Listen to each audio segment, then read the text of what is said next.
Now to our series on faith in America. These days, if it seems like there are more people questioning their beliefs in our generally very religious nation, it may be because we're hearing more about them and hearing more from them.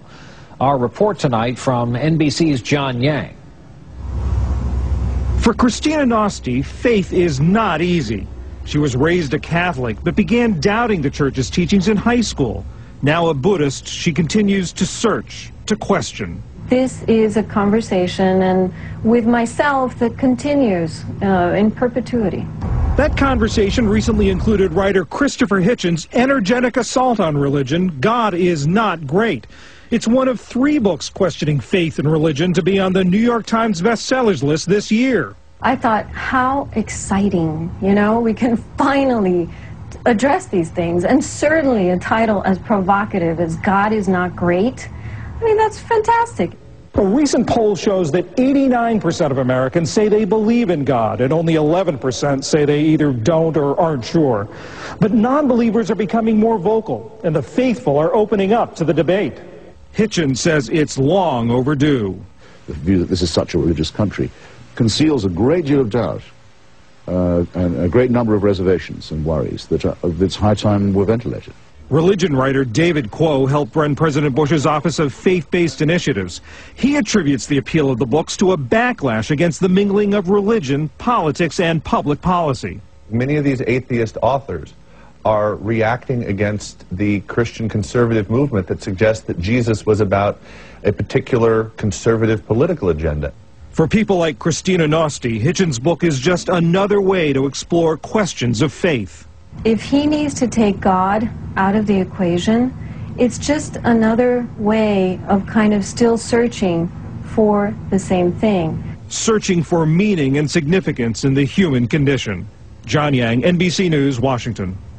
That's our broadcast for this Thursday. Thank you for being with us. I'm Brian Williams. We hope to see you right back here tomorrow evening. Good night. We are back with our week-long look at religion, faith in America. Any tally of the world's great religions has to include Buddhism, an ancient tradition and discipline that has hundreds of millions of followers around the world. It's less familiar, though, in this country, but there are signs that's starting to change, and in some places you might not expect. Our report from NBC's Ron Mott. An idyllic country setting, rustic barns, endless fields of corn, church steeples, and sounds from the Far East, rising steadily over this patch of the Midwest. Buddhism, part religion, part philosophy, is chanting toward wider acceptance in Fort Wayne, Indiana. This is what I like about the meditation is there's no pressure to say you're a Buddhist or say you believe in this God or that God. God, Buddhist followers contend, isn't the focus. Ending suffering, they believe, caused by human cravings is. The monk's faith and traditional orange robe appear out of place with the landscape, but not out of step with 17-year-old Amber Brayton and her Christian parents next door. I think it's amazing, I won't lie. I had them write down some stuff. It's definitely different.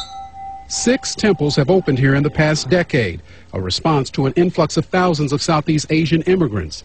In humble quarters like this farmhouse turned house of worship, a fourth of the members are American-born. There's been a lot of interest throughout American history in the exotic and the different, particularly in the spiritual realm. There is no better illustration of how Buddhism is growing here beyond living rooms and basements than this, a new temple set to open later this year. It will be the area's largest by far, built with $360,000 in donations from around the country.